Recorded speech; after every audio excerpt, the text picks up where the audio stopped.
Assalamualaikum warahmatullahi wabarakatuh. Perkenalkan, saya Putri Anggraini dengan NIM 250420153. Nah, di sini saya akan menjelaskan tentang FOMO, flexing, dan gaya hidup hedonistik di media sosial. Nah, di sini ada narasi kasus bahwasannya Rizky, mahasiswa semester 4, merasa minder setelah melihat gaya hidup mewah di sosial media.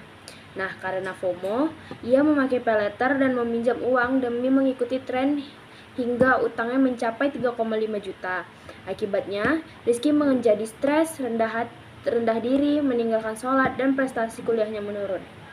Nah, ada data dan konteks fenomena yang dimana otoritas jasa keuangan melaporkan Gen Z adalah pengguna paylater terbesar dengan tingkat kredit macet tertinggi. Riset Universitas Indonesia menemukan 78% mahasiswa merasakan tekanan media sosial memengaruhi gaya hidup mereka.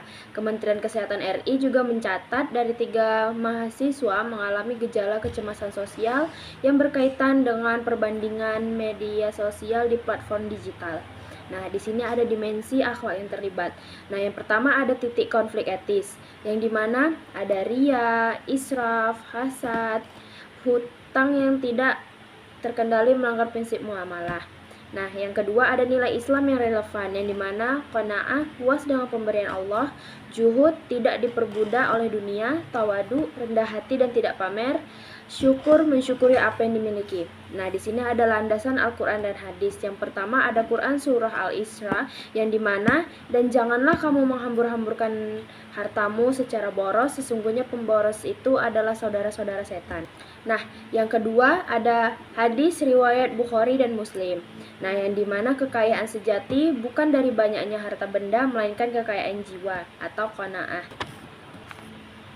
Nah, di sini ada 4 pertanyaan diskusi. Yang pertama, apakah FOMO dan perasaan tidak cukup merupakan penyakit spiritual, dan bagaimana Islam mengagnosis dan mengobatinya?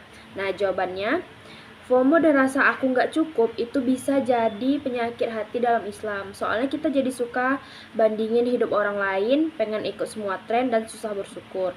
Nah, pertanyaan kedua, bagaimana Islam membedakan antara menikmati rezeki secara wajar dengan gaya hidup israf atau boros? Nah, jawabannya, Islam bilang punya barang bagus itu boleh kok, asal dipakai secukupnya, nggak sombong dan nggak buang-buang uang. Kalau beli sesuatu cuma buat pamer, ikut tren, atau boros berlebihan, itu namanya israf dan nggak disukai Allah. Intinya, nikmati rezeki boleh, tapi jangan sampai lupa diri. Nah, yang ketiga ada jika Arif memilih tetap jujur namun tidak viral, apakah itu pilihan yang lebih islami? Apa yang dikorbankan dan apa yang dijaga? Nah, ya, itu lebih islami karena dalam Islam, jujur dan menjaga hati lebih penting daripada terkenal.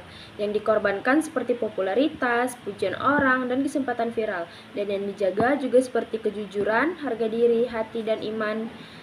Intinya, lebih baik biasa tapi jujur daripada terkenal tapi kehilangan diri sendiri. Nah, yang terakhir, bagaimana seorang mahasiswa membangun keamanan identitas yang tidak bergantung pada pencitraan di media sosial?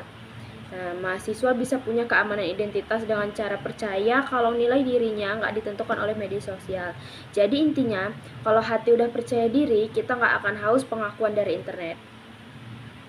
Nah, di sini ada rekomendasi solusi Islami. Yang pertama, praktikkan muhasabah mingguan tentang pengeluaran, apakah lebih banyak untuk kebutuhan atau keinginan yang dipengaruhi media sosial. Yang kedua, terapkan prinsip digital detox berkala. Yang ketiga, bangun identitas diri berdasarkan nilai. Yang keempat, bergabung dengan komunitas yang mengedepankan kesederhanakan dan produktivitas, bukan komunitas yang berbasis konsumsi dan pencitraan. Jadi kesimpulannya, FOMO, flexing, dan gaya hidup hedonistik membuat orang muda merasa kurang dan terlalu mengejar pengakuan di media sosial. Karena itu, kita harus bijak memakai media sosial, tetap sederhana dan lebih bersyukur dengan apa yang dimiliki. Nah, sekian, terima kasih penjelasan dari saya. Assalamualaikum warahmatullahi wabarakatuh.